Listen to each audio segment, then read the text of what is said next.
Mr. Speaker, I love the fact that when anyone says 14 years of a Conservative government, they'll go, oh no, that's how the country feels. Mr. Speaker, once again, a hard-working Labour MP clearing up the mess that was left behind. Our residents deserve far better. We expect rapid improvements. We're closely monitoring air quality and won't hesitate to take further action. She's right, we must tackle rogue operators who blight our communities. That's why we've boosted Environment Agency funding by £188 million alongside tough new rules on incinerators and commercial fly tippers. Leader of the Opposition, Kemi Bell. If I may, Mr. Speaker, Sir Roy Stone served 13 chief whips and prime ministers from Margaret Thatcher to Boris Johnson, and I'd like to pay tribute to his extraordinary service and send my best wishes to his family. And also, before we start, Mr. Speaker, I would like to say to the Prime Minister how horrified I was to hear about the attack on his family home. It is completely unacceptable, and I think I speak for the whole House when I say that this wasn't just an attack on him, but on all of us and on our democracy. Yesterday, we learned that unemployment is up 10% since the election. Why does the Prime Minister think unemployment is rising on his watch? Mr. Speaker, can I pay tribute to Roy Stone as well and the service that was given us in various capacities. Can I thank her for her words about the attacks on me and my family and the kind messages from many others in the last few days. She did actually message me pretty well straight away, and I really do appreciate that, and she's absolutely right that this is an attack on all of us, on democracy and the values that we stand for. Mr. Speaker, she comes here every week to talk the country down. We've got 200,000 new jobs, record investment, 4 interest rates cut. Contrast that to the disastrous Liz Truss mini-budget, inflation through the roof, and a £22 billion black hole.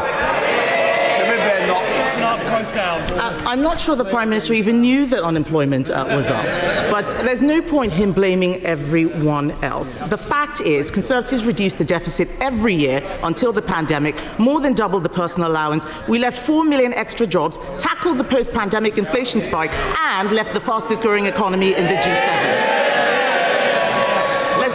Let's talk about what is happening today. Let's look at Beals, a 180-year-old department store in Dorset. They survived 2 world wars and the winter of discontent, but they couldn't survive this Labour government. Beals is having, and I quote, Mr. Speaker, a Rachel Reeves closing down sale. What does the Prime Minister have to say to all the people who have lost their jobs? Mr. Speaker, nobody wants to see job losses, but she must be the only person left in the country who thinks the economy was booming after the last government.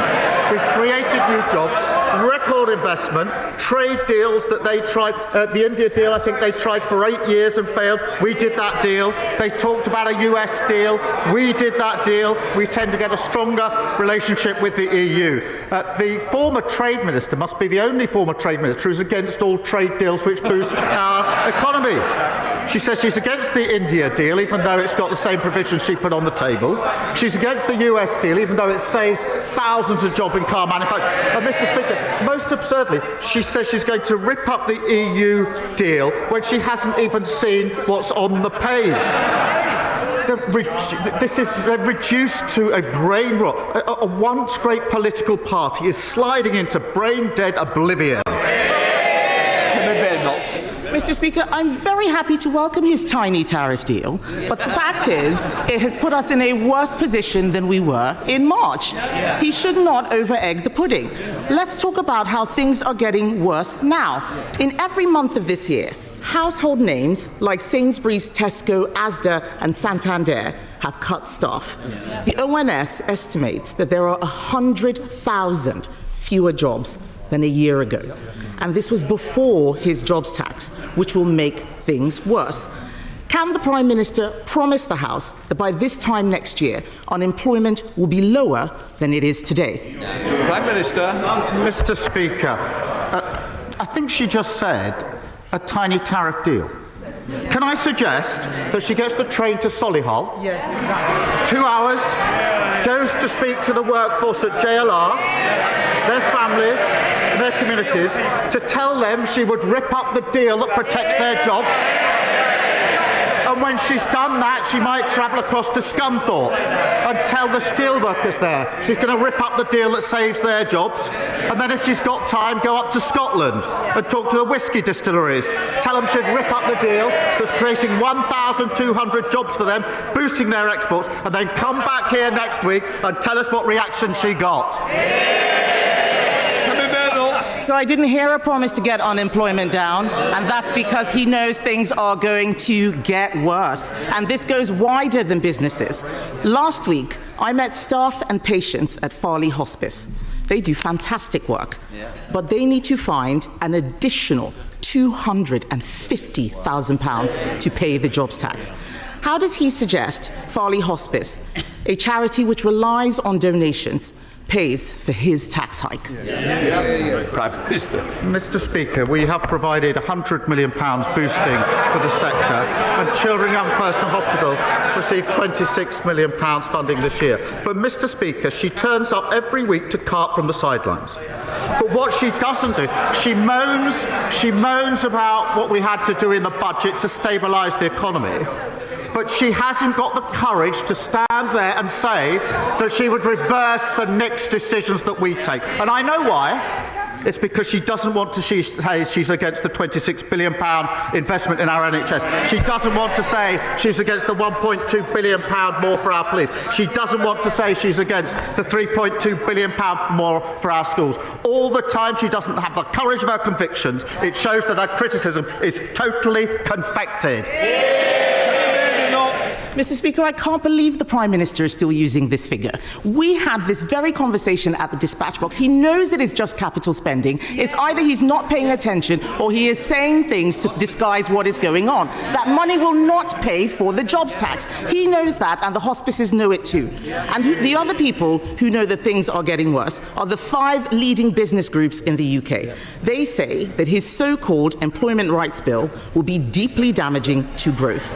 Does the Prime Minister accept that they are right, or does he believe that he knows better than business? Prime Minister. Mr. Speaker, it's the same old Tories. Every time better rights for workers are on the table, they vote against them.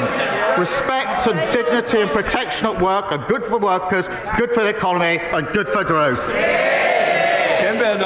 Mr. Speaker, the Prime Minister needs to listen to business. You cannot have employment rights without employment.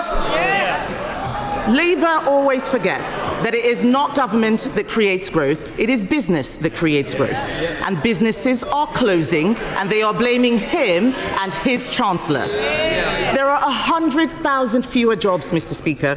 Hospices, charities, nurseries, they are facing bills from the jobs tax that they cannot afford.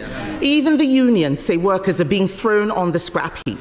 And all of this before his unemployment bill makes hiring even more expensive. When will he admit that Labour isn't working? Mr. Speaker, she says we should listen to business. I will have the last... Prime Minister. Mr. Speaker, she should listen to business. They're in favour of our trade deals. The India deal. Fantastic deal. Tariffs on cars cut to 10%. Whiskey and gin, tariffs halved.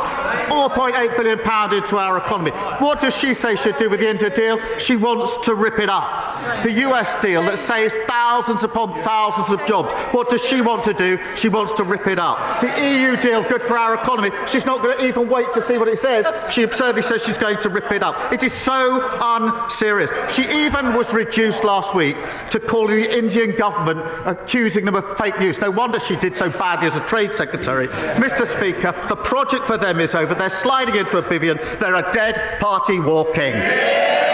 Rachel Taylor. Thank you, Mr. Speaker. Thousands of British jobs have been safeguarded by this government's trade agreement with the US. Including those in my constituency who work for Jaguar Land Rover, like my next-door neighbour Ollie, proving that when Labour negotiates, workers win. Can the Prime Prime Minister confirm to me that he will continue to stand up for all workers and our vital motor manufacturing industry as he negotiates a better deal for Britain around the world? Prime Minister. Well, can I pay tribute to her for her work with JLR, standing up for the jobs in her constituency? The deal that we've agreed saves thousands of jobs in our car industry, securing the livelihoods of countless families. And Mr. Speaker, I've been up to JLR on a number of occasions, including last week. I know firsthand what it means for their workforce, for their families and for their communities. And the Leader of the Opposition says she would go and tell them she's going to rip it up. She should go up there. She says she's going to get against it. The Reform leader said, what did he say about JLR? He said JLR deserves to go bust. Shame on him. Labour are striking deals in the national interest. The Liberal Democrats, Sir Ed Davey. Thank you, Mr. Speaker. And on behalf of my party, can I offer heartfelt congratulations to His Holiness, Pope Leo XIV? And can I offer our support to the Prime Minister and his family after the appalling arson attacks on his home? And can I echo his thanks to our brilliant police and firefighters? Mr. Speaker, 3 years ago, the previous government was faced with a choice. Their own Migration Advisory Committee told ministers that recruiting more care workers required improved conditions, career progression and better pay. But the Conservatives chose not to do that. That's not true, and instead brought in large numbers of care workers from overseas. Now, those carers looking after our loved ones in care homes should be thanked, not demonised. Yeah. But will the Prime Minister do now the things the Conservatives refused to do, starting with a higher minimum wage for carers? Yeah. Prime Minister. Can I first thank him for his comments about myself and my family? I do really appreciate it.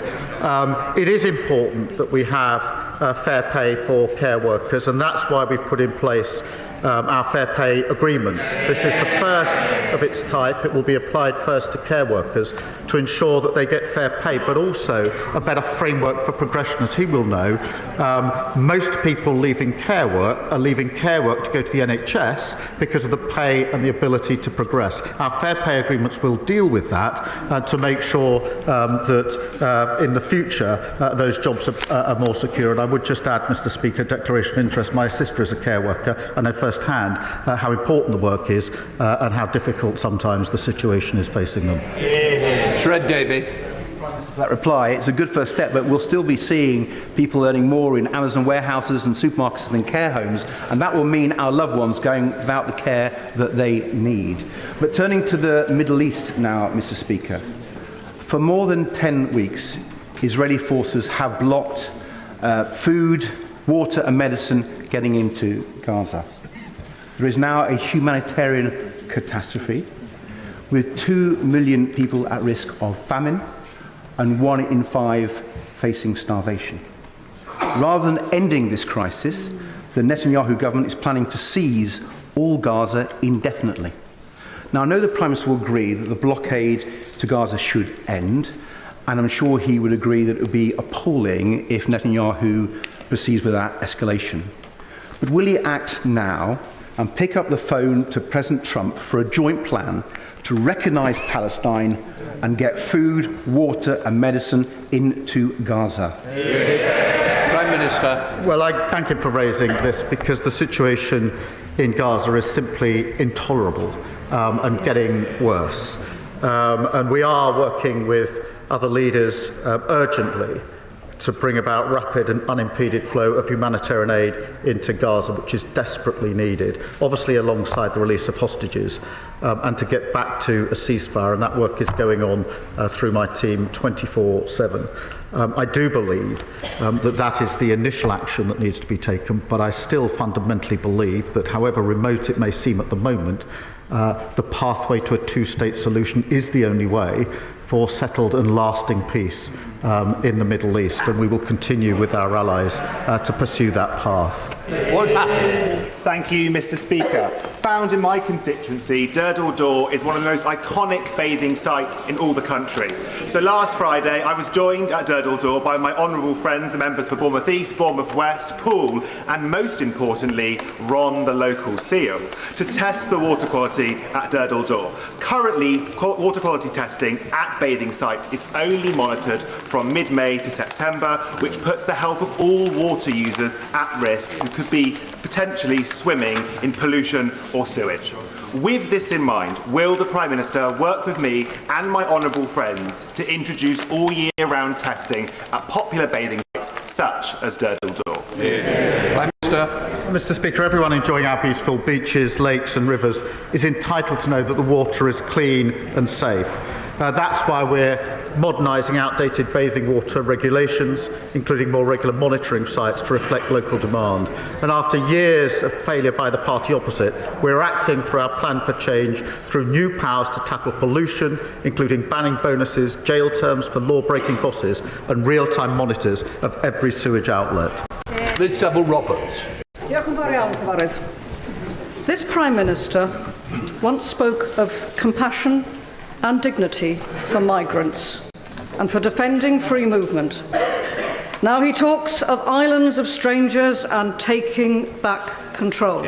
Somebody here has to call this out, Mr. Speaker. It seems the only principle he consistently defends is whichever he last heard in a focus group. So I ask him, is there any belief he holds which survives a week in Downing Street? Yes, the belief that she talks rubbish. Mr. Speaker, Mr. Speaker,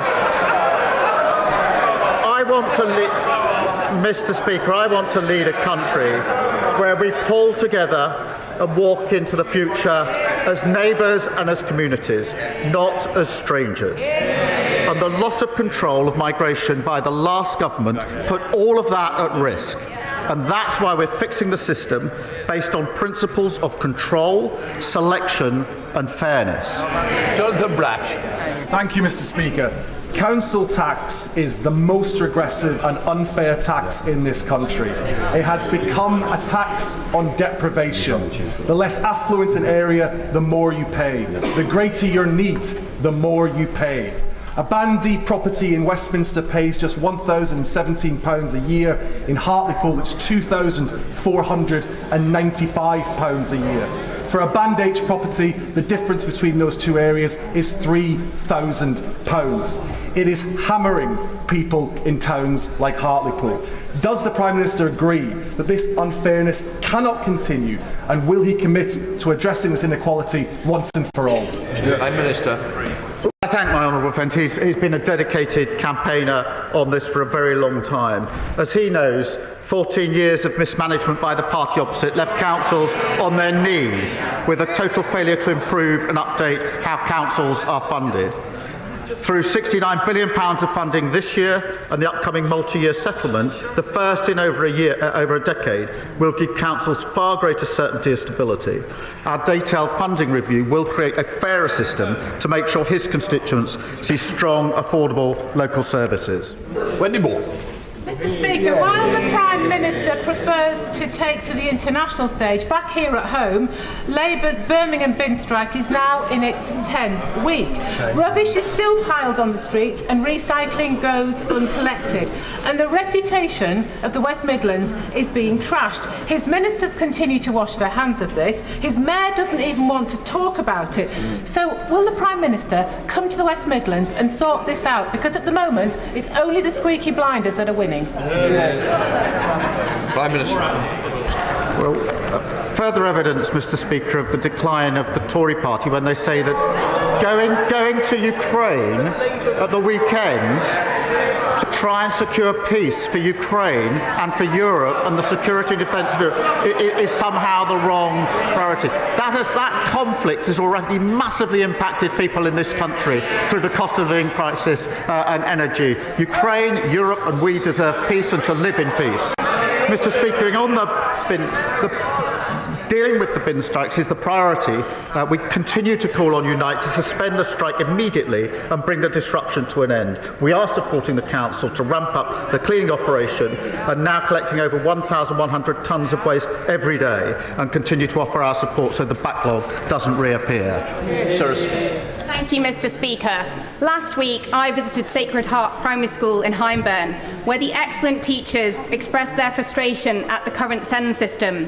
One wonderful boy, who despite being non-verbal and requiring personal support, has been waiting for over 18 months for an EHCP, and there is a risk now that he won't get a place in a school for the year ahead that suits his needs. How will the Prime Minister ensure that the voices of parents and children are at the heart of the SEND reforms that the government will bring forward? Prime Minister. Well, I thank my honourable friend. She's a powerful champion on this issue. Our principle is that every young person with special education needs should receive the right support to succeed. We've immediately announced an additional £1 billion for high needs funding, including almost £20 million for schools in Lancashire. We will support special schools and deliver truly inclusive places and expertise in mainstream schools to help every child thrive. Nigel Farage. Thank you, Mr. Speaker. We at Reform, a party that is alive and kicking, very much enjoyed your speech on Monday. You seem to be learning a very great deal from us. But can I encourage you, please, to go further as a matter of national security? As a matter of national security. Over the weekend, an illegal immigrant from Iran, who we believe came by boat, was arrested in the north of England on serious charges of terrorism. Since the speech on Monday, 1,000 young, undocumented young males have crossed the English Channel. Does the Prime Minister agree? Now is the time to declare the situation in the English Channel as a national security emergency. It wasn't my speech, it was the Prime Minister's. Mr. Speaker, the situation is serious. The last government lost control of the borders. We are taking powers. The Borders Bill, precisely to his point, the Borders Bill is the first bill to give terrorism-like powers to law enforcement, precisely so that we can get in before the crimes are committed, before people get to this country. That's right. This is the most far-reaching provision ever for law enforcement to defend and secure our borders. And that's why it is extraordinary that he, of all people, voted against it. And sooner or later he's going to have exposure. Amanda Martin.